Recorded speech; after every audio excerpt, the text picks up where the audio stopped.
नमस्कार, स्वागत है आपका। आपके साथ मैं हूं कंचन जैसवानी और आप देख रहे हैं हमारा स्पेशल शो। चीन के झाड़ पर चढ़े यूनुस साहब, जरा संभल जाइए। हिंदुस्तान ने अब ऐसा ब्रह्मास्त्र निकाला है कि बांग्लादेश की किस्मत ही बदल जाएगी। पाकिस्तान की कॉपी बनने की तैयारी कर लीजिए। ये जो सिलीगुड़ी कॉरिडोर है ना, बस 20-22 किलोमीटर का पतला सा रास्ता है, लेकिन ये पतली सड़क अब भारत की फौलादी ढाल बन गई है। चीन और बांग्लादेश ने सोचा था कि वो जहां अपनी चालाकी दिखाएंगे, लेकिन भारत ने S-400 मिसाइलें और राफेल फाइटर जेट तैनात कर दिए हैं। अब कोई भी परिंदा पर नहीं मार सकता है और मोहम्मद यूनुस साहब जो चीन की गोद में बैठकर पाकिस्तान वाला खेल खेलने की सोच रहे हैं, उन्हें यह बता दिया जाए कि यह भारत है जिसने डोकलाम में चीन को उसके घर में घुसकर सबक सिखाया था। चिकन नेक पर इतनी मजबूत दीवार खड़ी कर दी है कि यूनुस का ड्रैगन कार्ड भी फुस हो जाएगा। भारत का यह नया प्लान यूनुस और उनके चीनी दोस्तों की नींद उड़ा देगा। अब बांग्लादेश की फिजाओं में सिर्फ भारतीय ताकत की गूंज होगी। चीन बांग्लादेश का सपना, पाकिस्तान बनने का सपना धूल में मिट जाएगा। चीन के झाड़ पर यूनुस बांग्लादेश को पाकिस्तान क्या बना देंगे, क्योंकि ये चिकन नेक नहीं, ये भारत की शेर की गर्दन है, जहां से चीन और उसके साथी यूनुस को हिंदुस्तान की सेना धूल चढ़ा देगी। इसीलिए यूनुस, चीन के झाड़ से उतर आओ। भारत की दीवार अब तुम्हारे सपनों पर भारी पड़ेगी, क्योंकि अब ये चिकन नेक नहीं है, ये है दुश्मनों की मौत की गलियां, जहां से ना कोई परिंदा पर मारेगा, ना कोई चालाकी काम आएगी। भारत ने इस चिकन नेक पर S-400 का ब्रह्मास्त्र और राफेल का पंजा तैनात कर दिया है। इसी मुद्दे पर खास मेहमानों के साथ चर्चा करेंगे। इनके सवाल के जवाब जो है वो तलाशेंगे और समझेंगे कि जिस तरह से बांग्लादेश की नई इंटरिम यूनुस की सरकार की नजदीकियां लगातार पाकिस्तान और चीन से बढ़ती जा रही है, क्या उसका कोई नतीजा निकलेगा भी, या बांग्लादेश के अभी हाल पाकिस्तान जैसा ही होता नजर आएगा? इसी तमाम मुद्दे पर चर्चा करेंगे। हमारे साथ खास मेहमान जुड़ गए हैं। Defence expert colonel Shivdan Singh है, defence expert colonel Manoj Kumar, defence expert group captain UK Devnath, Swati Tiwari political analyst. आप सभी का बहुत बहुत स्वागत है हमारे शो में। शिवदान जी, शुरुआत आपसे करूंगी और मैं ये समझना चाहूंगी कि चिकन नेक को लेकर, जो सिलीगुड़ी कॉरिडोर है, उसको लेकर यूनुस ने जो बयान दिया था, पूरे नॉर्थ ईस्ट को लेकर यूनुस ने जो बयान दिया था, और ये दर्शाता है कि जैसे हमारी इंडिया की पॉलिसी है, ये हमने देखा है जितनी भी फाइट्स हमने लड़ी है, कभी भी टेरिटरी को लेकर हमारी फाइट नहीं रही है सर, जैसे चाइना की रहती है। और क्या यही दिशा में अब बांग्लादेश जाता हुआ नजर आ रहा है? देखिए, मैं इस क्षेत्र में सेवा कर चुका हूं। सिलीगुड़ी कॉरिडोर जो क्षेत्र आप बता रहे हैं, ये क्षेत्र, इस क्षेत्र में चीन की नजर बहुत पहले से है। सबसे पहला अटेम्प्ट चीन ने 1967 में किया था, जो नाथुला पे हमला किया था। उसका एम जो था सिलीगुड़ी कॉरिडोर पर ही कब्जा करने का था। उसके बाद उसने डोकलाम में जो सड़क बनाने का उसका प्रयास था, वो भी सिलीगुड़ी कॉरिडोर के लिए था। और सिलीगुड़ी कॉरिडोर की इंपॉर्टेंस लिए जरूरी है कि जैसा कि आपने अपने ओपनिंग में कहा है कि 30 किलोमीटर लंबा ये कॉरिडोर है, और इस कॉरिडोर को एक बार कोई कब्जा कर ले तो उससे हमारा पूरा नॉर्थ ईस्ट के राज्यों से संपर्क टूट सकता है। इवन सिक्किम से भी संपर्क टूट सकता है। इसी सिलीगुड़ी कॉरिडोर के द्वारा ही हम सिक्किम को भी जाते हैं सड़क मार्ग से, और पूरे नॉर्थ ईस्ट को कनेक्ट यही सिलीगुड़ी कॉरिडोर करता है।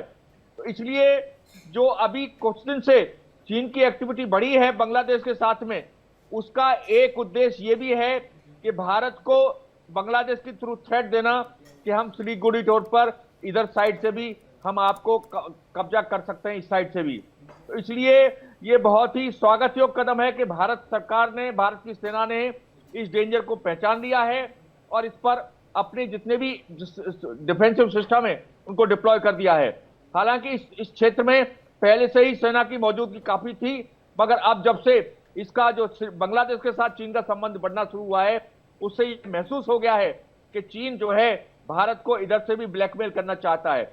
और जब से शेख हसीना की सरकार बांग्लादेश में गिरी है, तब से यूनुस जो है वो अपनी एग्जिस्टेंस के लिए कभी चीन से संबंध स्थापित करता है, कभी पाकिस्तान से संबंध स्थापित करता है, और इस तरह के जो तानाशाह जो बैठते हैं, इस तरह के जो आते हैं अचानक इस तरह फूक करके, वो कुछ ना कुछ इस तरह का करना चाहते हैं जिससे कि उनका एग्जिस्टेंस बराबर हो बिल्कुल, हो और सके।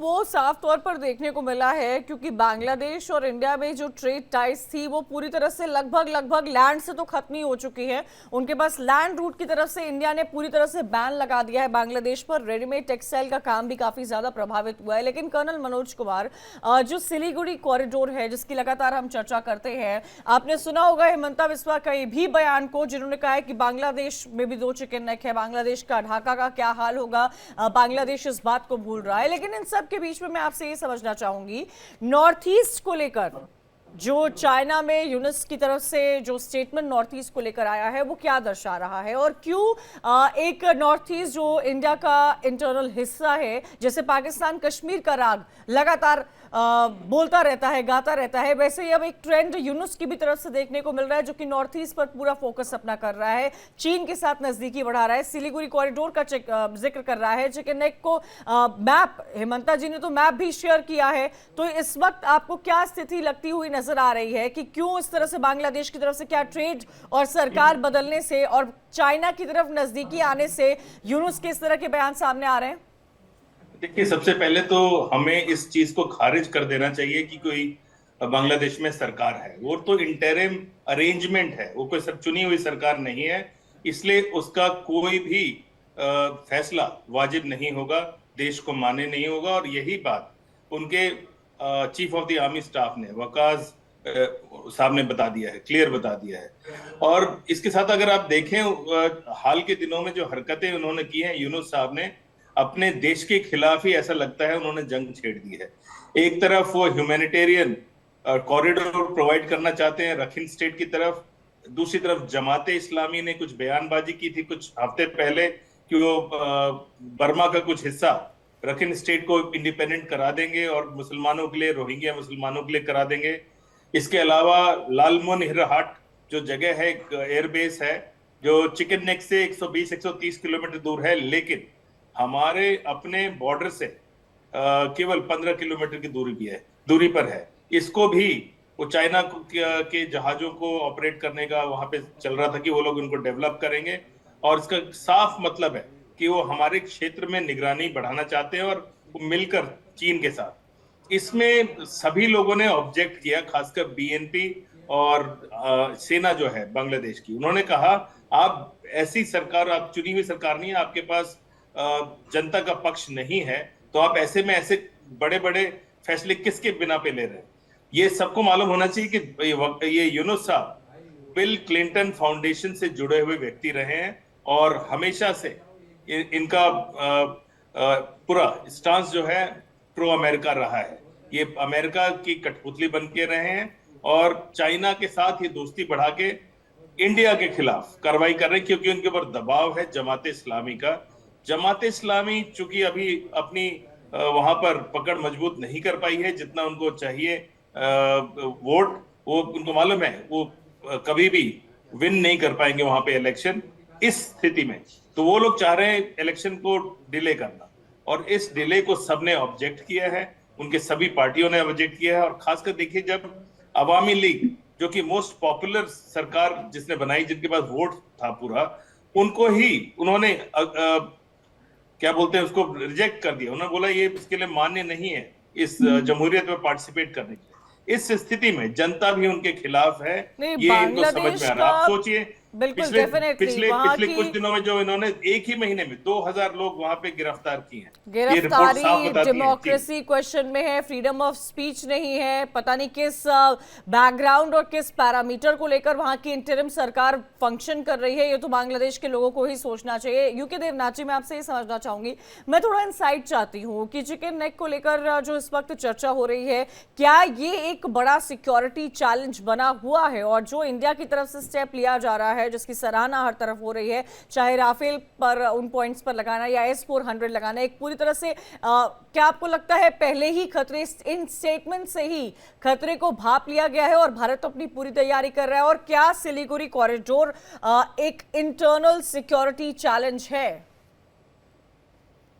सबसे पहले तो मैं दर्शकों को ये बताना चाहता हूं कि सिलीगुड़ी कॉरिडोर का जो थ्रेट है ये तो आजादी के बाद से ही है, क्योंकि तब वहां पर ईस्ट पाकिस्तान हुआ करता था जाहिर बात है 1962 के युद्ध के बाद उत्तर से भी थ्रेट आ गया, चाइना से आ गया, चुंबी वैली से आ गया, जो डोकलाम कॉरिडोर है वहां से चीन आ सकता है अंदर। लेकिन भारत की सेना ने इसका आकलन करते हुए 1962 के बाद से ही हमेशा वहां पर एक पूरा का पूरा कोर, आर्मी का एक पूरा का पूरा कोर तैनात किया हुआ है। मैं दर्शकों को बता देता हूं, मेरे साथ 2 आर्मी ऑफिसर्स यहाँ पर हैं। एक कोर जो है बहुत ही पावरफुल ऑर्गेनाइजेशन होती है, एक लेफ्टिनेंट जनरल होते हैं कोर कमांडर, उनके नीचे 30,000 यानी 3 डिवीजन होते हैं, एक डिवीजन में 10-10 हजार ट्रुप्स होते हैं, 30,000 ट्रुप्स होते हैं। तो हमने पूरा कोर लगाया है। फिर उनकी अपनी इंटीग्रेटेड आर्टिलरी होती है, इंटीग्रेटेड अटैक हेलीकॉप्टर्स होते हैं, इंटीग्रेटेड टैंक फॉर्मेशंस होते हैं। तो कोई सवाल ही नहीं उठता कि अब जब ईस्ट पाकिस्तान था तब वो नहीं कर पाए पाकिस्तानी, जब चाइना थ्रेट था 1962 से लेके अब तक उन्होंने कभी के नहीं कर पाए, हमने डोकलाम में उनको रोक दिया। और सबसे बड़ी बात है कि अब बांग्लादेश जो है वो जानता है कि हमारी 3 फाइटर बेस वहां पर तैनात है। अभी कर्नल मनोज ने सही बताया कि लालमोनी हाट में वो चाइना की मदद से शायद एक एयरबेस बनाने की कोशिश कर रहे हैं, लेकिन हमें चिंता की कोई बात नहीं है, क्योंकि हमारे वहां पर हाशिमारा एयरबेस है जहां पे हमने रफाइल तैनात किए हैं, हमारा वहां पे बागडोगरा एयरबेस है जहां पे कि MiG-27 तैनात है, हमारा वहां पे कलाईकुंडा एयरबेस है जहां पे कि हमने एक से एक बेहतरीन एयर डिफेंस और ग्राउंड अटैक एयरक्राफ्ट तैनात किए हैं। तो बांग्लादेश की एयरफोर्स से हम डरते नहीं हैं। देखिए उनकी एयरफोर्स में मात्र 2 फाइटर स्क्वाड्रन हैं, बहुत पुराने पुराने जो F6 F9 क्लास के, यानी जो MiG-21 का बहुत पुराना वर्जन होता था जो कि चीन ने अपने यहाँ बनाया, उन्होंने बांग्लादेश और पाकिस्तान को दिया। और अब बांग्लादेश की एयरफोर्स में कुल मिला के शुरुआती दिनों में 10 MiG-29 थे, वो भी MiG-29 का पहला वाला मॉडल, बहुत पुराना। अब आज इंटेलिजेंस खबर यह है कि उनमें से मात्र 6 उड़ रहे हैं, 4 जमीन पर खड़े हैं, चक्का नहीं है, इंजन नहीं है, हाइड्रोलिक पंप नहीं है। और इसकी तुलना में हमारी जो ईस्टर्न एयरफोर्स है, हमारे वहां पे कम से कम 11 फाइटर स्क्वाड्रन तैनात हैं। तो एक कोर हमारी वहां तैनात है, 11 फाइटर स्क्वाड्रन तैयार है। मैं आपको एक दर्शकों को 1 मिनट में जायजा दे देता हूं। इंडियन एयरफोर्स अगर बांग्लादेश कभी कुछ करता है तो इंडियन एयरफोर्स बांग्लादेश की एयरफोर्स को महज 6 घंटे में सुला देगी। ये हमने 1971 के वॉर में किया था 48 घंटे के अंदर, लेकिन बांग्लादेश की एयरफोर्स को हम 6 घंटे में सुला देंगे। और हमारी जो कोर है, पूरी ये जो कोर है इतनी प्रिपेयर्ड है कि पूरा का पूरा जो रंगपुर का डिस्ट्रिक्ट है, अब हम चिकन नेक की बात कर रहे हैं तो साथ में ही बांग्लादेश का रंगपुर का डिस्ट्रिक्ट है, हमारी जो कोर है वो रंगपुर डिस्ट्रिक्ट को महज 6 दिन की लड़ाई में खा लेगी या कैप्चर कर लेगी। क्योंकि देवनाथ जी यही मुझे लगता है भारत की ताकत है, हमारे आर्म फोर्सेस की ताकत है, जो कहीं ना कहीं हमारी नेबरिंग कंट्रीज हो, चाहे पाकिस्तान हो, चाइना हो, बांग्लादेश हो, इन सब के साथ साथ पूरे विश्व को पता है। और स्वाति आप देखिए यूनुस जो कि इंटरिम सरकार इस वक्त सर्व कर रहे हैं बांग्लादेश में, उनका ये तमाम चीज़ें चाइना में जाकर कहना, वो मुल्क जिसके फॉर्मेशन में भारत का इतना बड़ा योगदान था, भारत की वजह से वो मुल्क बना है, वो मुल्क जहां की पॉलिटिकल इंस्टेबिलिटी लगातार चर्चा में रही है। शेख हसीना के जाने के बाद बांग्लादेश के क्या हालात हुए हैं, वहां पर माइनॉरिटीज का क्या हाल हो रहा है, ये लगातार चर्चा का विषय बना हुआ है। तमाम इंटरनेशनल नेशंस इसमें इंटरवीन करने पहुंचे हैं, जिन्होंने अपने अपने स्टेटमेंट दिए हैं। भारत और इंडिया और बांग्लादेश के क्या ट्रेड हैं, लैंड रूट से वो भी खत्म हो गए, ये भी हम सबने देखा है। पहले रिश्ते इतने अच्छे थे स्वाति कि इंडिया की कई बड़ी कंपनीज की मैन्युफैक्चरिंग यूनिट बांग्लादेश में सेटअप थी, क्योंकि उनको लो कॉस्ट पड़ता था। लेकिन आज की स्थिति बदल गई है, लैंड रूट से ट्रेड बंद हो चुका है। इन सब के बीच में यूनुस का चाइना में जाकर ये बयान देना, नॉर्थ ईस्ट को, सिलीगुड़ी कॉरिडोर को लेकर, चिकन नेक को लेकर ये बयान देना क्या दर्शाता है? क्या आपको लगता है किसी पॉलिटिकल पार्टी या किसी नेशन को दूसरे नेशन के लिए जिसके फॉर्मेशन में भारत का इतना बड़ा अहम योगदान रहा, इस तरह की बयानबाजी करनी चाहिए?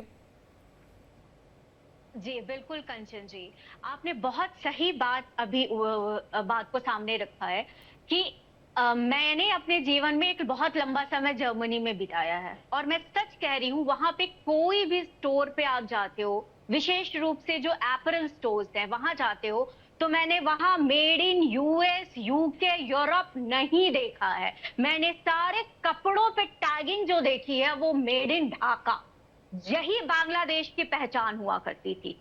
लेकिन आज के दिन में जो 71 में हमने पाकिस्तान के 2 टुकड़े कर दिए और पाकिस्तान से बांग्लादेश को अलग कर दिया, आपने ये बात भी बहुत अच्छे ढंग से उठाई कि आज हमें इस बात को समझने की जरूरत है कि क्या पाकिस्तान के 2 टुकड़े करके क्या हमने एक और दुश्मन देश को तो नहीं जन्म दे दिया? क्योंकि जिस तरह के हालात अभी नजर आ रहे हैं बांग्लादेश की तरफ से, जिस तरह से बांग्लादेश की नजदीकियां बढ़ती जा रही हैं चाइना के साथ, ये एक पाकिस्तान के बाद चाइना एक बहुत बड़े थ्रेट के रूप में हमारे देश के लिए इसको बढ़ा दे रहा है, इसमें कोई दो राय नहीं है।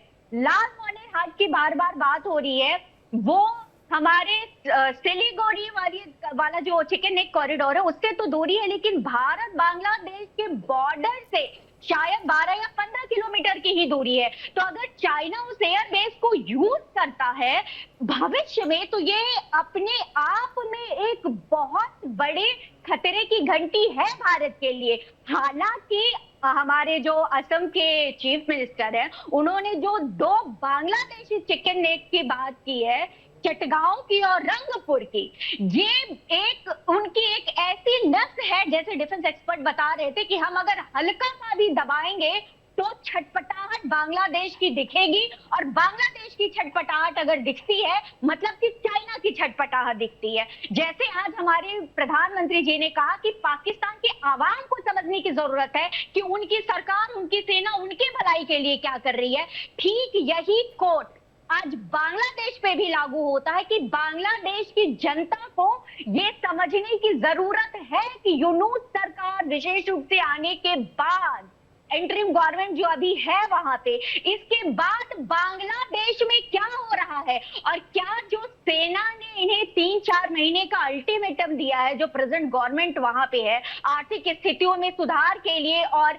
जो गृह युद्ध की जैसी स्थिति बनी हुई है बांग्लादेश में पिछले कुछ समय से, उसमें बेहतरी लाने के लिए, तो क्या ये सेना का और जनता का ध्यान भटकाने के लिए पाकिस्तान की तरह ही कोई दांव पेच तो नहीं खेल रहे हैं? बिल्कुल स्वातियों, मुझे लग रहा है आपके एनालिसिस जैसा एनालिसिस कई एक्सपर्ट इस बात को कह रहे हैं कि कहीं बांग्लादेश दूसरा पाकिस्तान के ही तर्ज पर तो नहीं चल रहा है। अच्छा कर्नल शिवदान सिंह, मैं आपसे एक और बात यहां समझना चाहूंगी, इंडिया का एयर डिफेंस सिस्टम कितना स्ट्रांग है ये हम सबने देखा है, हम सबने पढ़ा है और क्लोजली ऑब्जर्व इसे ऑपरेशन सिंदूर के दौरान किया गया है। लेकिन इस वक्त जो चाइना की क्लोजनेस पाकिस्तान से तो हमेशा से थी, चाइना की क्लोजनेस जो बांग्लादेश से बन रही है, चीन, Afghanistan ruled by Taliban and Pakistan, उनके मिनिस्टर्स एक साथ मिलते हैं, वो तब मिलते हैं जब तालिबान के फॉरेन मिनिस्टर के साथ इंडिया की बातचीत होती है, और वो पहलगाम में जो कुछ हुआ अफगानिस्तान उसको खारिज करता हुआ नजर आता है। इन सब के बीच में चाइना के स्ट्रॉन्ग रिलेशन पाकिस्तान से हैं, चाइना के स्ट्रॉन्ग रिलेशन बांग्लादेश से बनते हुए नजर आ रहे हैं शेख हसीना के जाने के बाद, चाइना के स्ट्रॉन्ग रिलेशन अफगानिस्तान से है, अगर इंडिया के रिलेशंस की बात की जाए तो पाकिस्तान से जग जाहिर है, बांग्लादेश से शेख हसीना के बाद यूनुस सरकार किस तरह की बयानबाजी करे ये भी हम देख रहे हैं, और चीन के साथ तो हम कहीं ना कहीं कोई रिलेशन को कंसिडर करते ही नहीं है क्योंकि चीन की लगातार चालाकी देखने को मिलती है। इन सब के बीच में भारत की सैन्य क्षमता कितनी ताकतवर है मुझे लगता है ये हम सब जानते हैं, और किस तरह भारत ऐसे नेबरिंग कंट्रीज के बावजूद भी अकेले इतना स्ट्रॉन्ग फ्रंट फुट पर है ये भी हम जानते हैं। और एक जो स्टेप उठाया जा रहा है जहां पर जैसे कि देवनाथ जी भी इस बात का जिक्र कर रहे थे कि S-400 तैनात है, मिग तैनात है, वहां पर राफेल तैनात है, तो ये कितनी स्ट्रॉन्ग स्ट्रैटेजी है जिस पर वर्क करना पड़ता होगा? देखिए ऐसा है कि ऑपरेशन सिंदूर ने सिद्ध कर दिया है कि हमारी एयर डिफेंस कितनी स्ट्रांग है, और आजकल के युद्ध में आमने सामने की लड़ाई के स्थान पर ज्यादातर जो युद्ध है मिसाइलों से, रॉकेटों से, एयरक्राफ्टों से हो रहा है। तो उस क्षेत्र में हमने चाइना के सिस्टम्स को पाकिस्तान में जो उसने पाकिस्तान इस्तेमाल किया था चाइना के सिस्टम्स को, उनको हम डिफीट कर चुके हैं। तो एट प्रेजेंट हम जो आजकल के युद्ध का ट्रेंड है, जैसा कि यूक्रेन रूस के बीच में हो रहा है, इजराइल हमास के बीच में हुआ है, इस सब को देखते हुए इस वक्त भारत काफी स्ट्रॉन्ग पोजीशन में है। और इस तरह की जो आपने जो डिस्कशन आज उठाया है, इन चीजों से भी एक मैसेज जा रहा है हमारी सेनाओं को, हमारे भारत सरकार को भी, कि हमें और भी स्ट्रांग होना पड़ेगा और अपनी रक्षा प्रणाली को और भी मजबूत बनाना पड़ेगा। और टाइम टू टाइम बदलते समय में एयर डिफेंस सिस्टम एक ऐसा चीज है जो इलेक्ट्रॉनिक वारफेयर पर डिपेंड करता है। इलेक्ट्रॉनिक वारफेयर में चेंजेस बहुत फास्ट हो रहे हैं, मगर हमारे जो R&D है, हमारी जो कंसर्न डिपार्टमेंट्स हैं, वो भी कर रहे हैं, मगर हमें इस फील्ड में और भी एक्स्ट्रा एफर्ट लगाने होंगे, क्योंकि अगली लड़ाई जो है वो बेसिकली इलेक्ट्रॉनिक वारफेयर सिस्टम्स पे डिपेंड होगी। जिस प्रकार से हमारे जो मिसाइल्स हैं या हमारे एयरक्राफ्ट हैं, पाकिस्तान के एयर डिफेंस सिस्टम्स को ब्लाइंड किया है और उसके बाद उनको अटैक किया है, इसी प्रकार की कार्रवाई हमें फ्यूचर में भी करनी पड़ेगी। और इसके लिए हम तैयार भी बहुत अच्छे लेवल पर है कर्नल शिवदान, ये हम लगातार देखते आए हैं। कर्नल मनोज कुमार, आगे की कोशिश करते रहना पड़ेगा। बिल्कुल बिल्कुल। कर्नल मनोज कुमार, ऑपरेशन सिंदूर में हमने देखा कि पाकिस्तान का air defence system is a failure, China की तकनीक इज अ फेलियर, टर्की के ड्रोन्स इज अ फेलियर।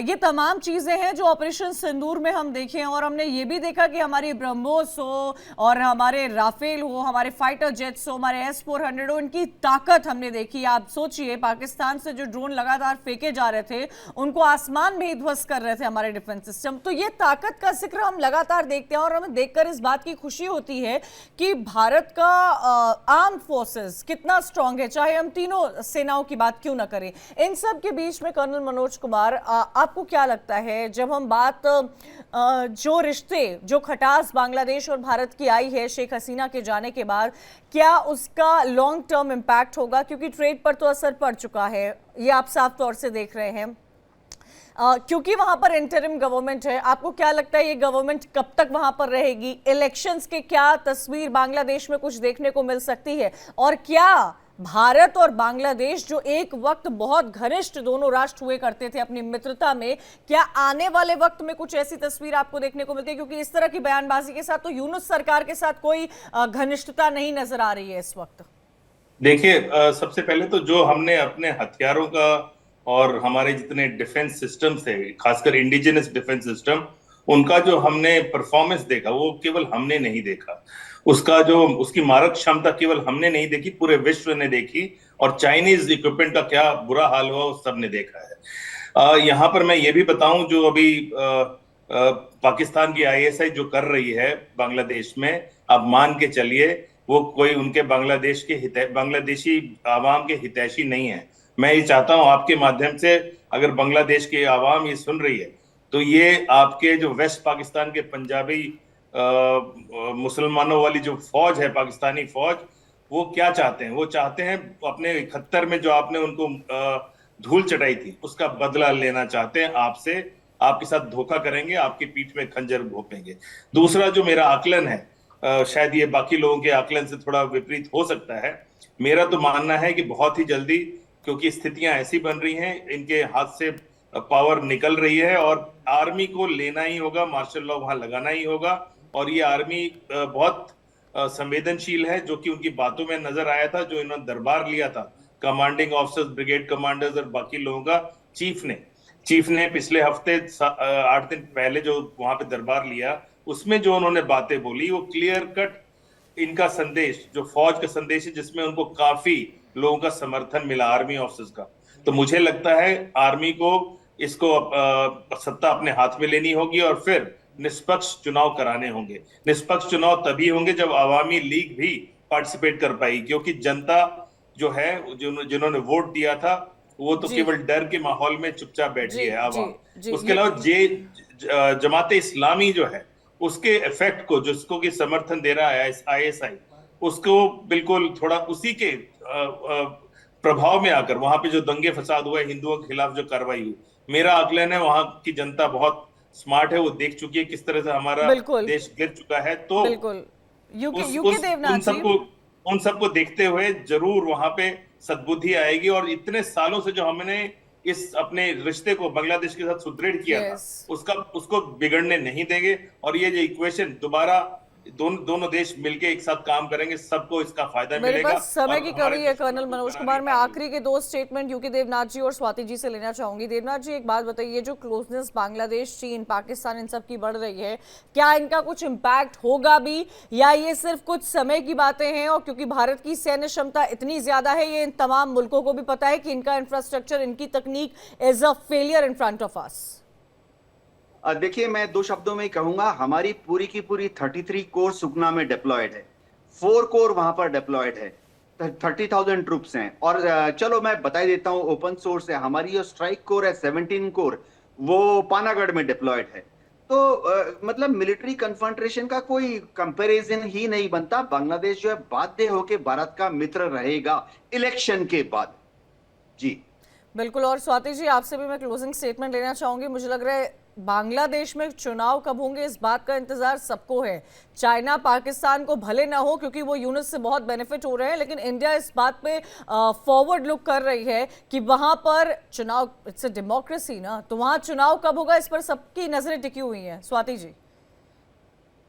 बिल्कुल, किसी भी देश के लिए पड़ोसी मुल्कों में अगर लोकतांत्रिक सरकार है तो ये उस देश के लिए हर हिसाब से बेनिफिशियल होगा, इसमें कोई दो राय नहीं है। और वो भी बांग्लादेश ऐसा पड़ोसी जो खुद ताक में है अभी चाइना के बहकावे में, तो उसके लिए तो वहां चुनी हुई गवर्नमेंट का होना बहुत ज्यादा जरूरी है। एक और बात कहूंगी, भारत सारे S-400 और राफेल और सारे डिफेंसिव ऑफेंसिव सिस्टम्स के अलावा जो अभी प्रयास कर रहा है ऑल्टरनेटिव्स कॉरिडोर्स बनाने के, जो कलादान जैसे प्रोजेक्ट, जो मल्टी प्रोजेक्ट्स हैं ट्रांजिट के, वैसे पे मुझे लगता है ऐसे परियोजनाओं को जल्द से जल्द पूरा करना चाहिए। बिल्कुल। तो S-400 डिफेंस सिस्टम की तैनाती की गई है, राफेल मिग का जिक्र किया जा रहा है, भारत पूरी तरह से तैयार है। सिलीगुड़ी कॉरिडोर को लेकर सिर्फ बातें ही हैं जो यूनुस कर सकते हैं।